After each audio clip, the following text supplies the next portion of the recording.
Get colourful, get creative. The Creative Corner.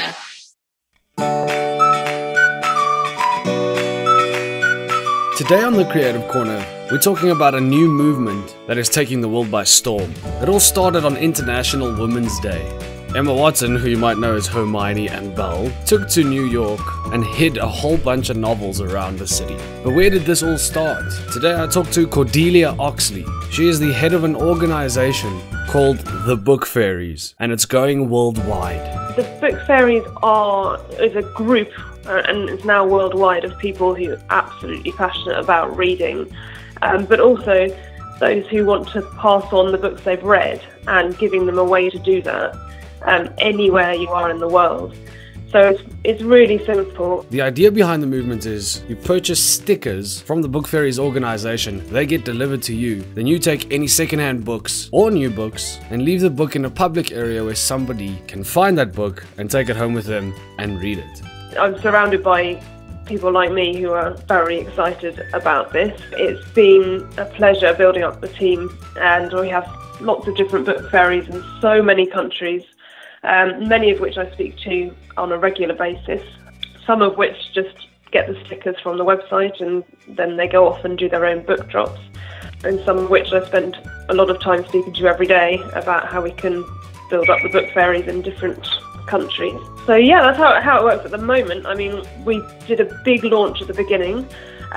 You will have seen it on International Women's Day. We did our launch for the Book Fairies, and that set us on a path to get more and more people around the world joining in. So obviously this stretches back a bit before International Women's Day. Where did it all kind of stem from? How did you begin the Book Fairies before we get to the big launch on International Women's Day? So basically I've been working on Books on the Underground in London for 5 years, and there's a lady who set that up called Holly, who moved to the States a couple of years ago. So I've been running that, and through that I built up a team of Londoners who wanted to join in. By the time we got to last kind of November, we'd built up 10 of us in London who were doing regular book drops on the tube, and the idea the same, being, you finished your book, you leave it on the tube for someone else. And publishers, English publishers, were in touch, and we'd put their books on the tube as well because they loved the promotion. And then we did the Mum and Me and Mum book drop in November with Emma, and that went so well that we both decided, well, this is something we absolutely have to do worldwide. And that's where I started thinking about how we could make it universal, and then I thought of the Book Fairies. In terms of working with Emma Watson, I mean, how do you know her? Is it a personal thing? Do you guys meet up and chat and all of that? And why specifically Emma Watson? Well, I approached her at the beginning because she is an avid reader. She is passionate about getting people reading, and she's always got her head in a book. And she said that she's really like Hermione in that way. So that's when I got in touch with her about working with Books on the Underground, because, they launch a new book every month or so. They announce the book they're going to be reading for Our Shared Shelf, which is her feminist book club. So I thought that would be a great opportunity. And then after that, we met up and we had a chat about moving forward and making it worldwide. And she had lots of contact from people around the world saying, it's great, you're doing it in London, it's fantastic, but we don't have that here. And that's what stemmed into us working out how we could get around the place. And on the day itself, I decided that it would be great to go to significant places of significant interest to the feminist movement. And that's why she went to all those places in New York and left the books there. Coming up, Cordelia will talk about why Book Fairies is so closely linked with females in society, and how we can integrate Book Fairies as a movement in South Africa, and how you can be a part of it.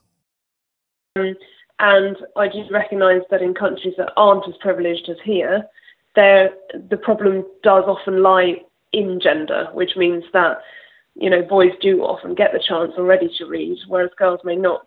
So I think that's where the push is, to get girls to read. But absolutely, for me, it's different in every country. For me, here in England or New York, it's just to get more people reading and not looking at their smartphones. Whereas in a developing country, it's getting children to read And if it's children who don't usually read, don't usually go to school, that is unfortunately often girls. So of course that's why the push is there. But ideally we'd have everyone, everyone reading and learning. I'll tell you now, a majority of the South African population, our literacy levels are quite low, and worryingly so. But in terms of a South African, how can a South African get involved with you guys and start getting the stickers and maybe trying to leave some books around to try and get this whole literacy level up so people continue reading in their country? Well, I'm so pleased to be speaking to you, because I love South Africa myself. I've, been there quite a bit, and I just love it. And that's one of the things I really wanted, was to get more book fairies in South Africa, because when I mapped out where all those 40,000 free stickers went, there was a big, big space in South Africa. So that's either because people hadn't heard of us, or perhaps books are more expensive or less easy to get hold of. So one of my big things is to get more people sharing books in Africa, to also will help with the literacy issues there. So I've got a really good relationship with our new South African Book Fairy. She's our official one. And she's called Grace, and she lives in South Africa, and she is talking to bookshops and other places that she can get books from in order to spread them around her area. And another thing she's going to be doing is speaking to friends in other areas of South Africa to encourage them to do the same. And of course, anyone around the world can get the stickers from our website. As I believe in bookfairies.com. So anyone can get the stickers in there, and we've sent a few out to South Africa since the launch, which is great. Yeah, for sure. But in terms of taking this global, I mean, what have been the challenges that you've seen with your team in terms of the global challenges of going worldwide with this idea? Well, we knew it would be big because, of course, Emma's quite a big name. Everyone follows her, and lots of readers follow her as well. So we knew it would be big, and we had lots of stickers ready, but we weren't that ready for the demand that came in. In the weeks following, it was crazy. So I got all our London book fairies together, and we had days and days of packing envelopes with stickers, stamping them, writing addresses, going off to the post office, and we did this for 4,000 people. So it was 40,000 stickers went around the world for free at the beginning. And just to basically, people were so excited about it, we wanted to match that excitement straight away and get them being a book fairy straight away. So that was a massive challenge, and that was a time when, none of us were sleeping very much, but I absolutely loved it because it's a good problem to have. So that was a problem. Something that's emerged from it, which is also a very nice thing, is that we're getting lots of people copying, which is fantastic because you don't mind that sharing. I don't mind that. The problem is when they're using our messaging and changing it slightly. That's where the issue is. If it looks like it's one of our ones and it's not, they might be promoting books that are inappropriate or religious. That hasn't happened yet, but that's a concern that I have. So generally, I'll approach them and say, well, actually, do you want to be the official book fairy for such and such? And, they're receptive to that, and that's fantastic. So that's something that we weren't expecting. So we've just managed to get the messaging correct across all the different channels. Because it's worldwide, it's quite hard. We've also got the language barriers. So that's something that we're challenged with all the time. But again, they're all positive things because it means that it's going well. Yeah, I totally get you. No, but I mean, combing through your social media and seeing somebody leave the Da Vinci Code on a bus or something like that, I think there is that risk that you run where somebody reads the Da Vinci Code and goes like, what the heck? This is against my entire nature to read a book like this. What are the books that you have dropped for people around where you live? Well, I've actually something I'm quite passionate about is getting more of a voice for independent authors. So what that means here is authors that have just started writing and they don't necessarily have a publisher or anyone to promote them. So I'll invite them to send us some copies, because already that's costing them money, sending us 10 copies or so. And we run independent author days. So a lot of the books that I drop are written by either local authors or authors who can't afford promotion. And so local to me, very local to me, is Jane Austen's house. So that's perfect place to leave books, and they often get swept up straight away, taken away very quickly. So a lot of mine are independent authors, but also any books that I read, I keep them in it's called a buddle. It's this thing we have in England where you put a book inside like a little cushion. So the book looks brand new all the time, so it never gets kind of worn in your bag. So the good thing about that is that all the books I read are, still look like new books, and I can shop them around the place. The thing I'll say about picking up a book you'd never normally read is that's one of the comments we often get is, oh, I'd never think to read this book, but now it's landed on my lap. I'm really enjoying it, and I've discovered this new author, or I've discovered this new genre, and that's so fantastic, because often you decide you don't like a genre and that's it. So if you're opening up people's reading habits, it's fantastic. Yeah, totally. No, it's amazing if you think about like some sort of independent author's work might be read by someone probably would have never found them in the past, and now through this service, it's working. Exactly.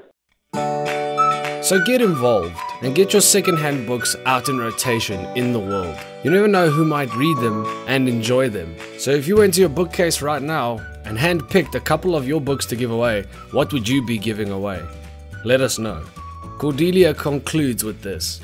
It's really interesting to see what books people drop frequently across the world. So, do you see it as do you see fiction being dropped? Do you see fiction being dropped more than non-fiction, for example? Yes, definitely. And in my experience, they're more likely to be picked up anyway. So it is something I'd encourage, unless there's a specific message that needs to be sent out. I always suggest we'll start out with fiction, because they will undoubtedly be picked up. Whereas non-fiction is a harder sell. You have to go to the specific places that want it, like maybe business areas, if it's to do with helping you learn. Do you rate that's because people are into some form of escapism, because you're going to want to pick this book up and you're going to want to go somewhere else. You don't want to be in the current space you're in. You want to journey with your mind somewhere else. Exactly, and it's more fun finding a story, and then you're more likely to enjoy it. I don't know, I think with non-fiction it's always very specific. You go and find it because you need this specific thing. It would be quite difficult to match it exactly with what someone's looking for. So yeah, I think with fiction, it's a lot of people love reading fiction because it's an escapist thing as well. But it is interesting seeing the ones people choose. Da Vinci Code, you mentioned, that's incredibly popular. We see that pop up all over the world. Obviously, they've sold so many millions of copies, so they're going to be everywhere. No, amazing. Cordelia, in terms of where we can get you on social media, I believe in bookfairies.com. Where else can we get you? So we're very big on Instagram, because that seems to be a lot of readers seem to be heading onto Instagram now. And that is Book Fairies Worldwide is our Instagram. We're on Twitter as _Book Fairies. We're also on Facebook if you search for the Book Fairies, and it's also /Book Fairies Worldwide as well.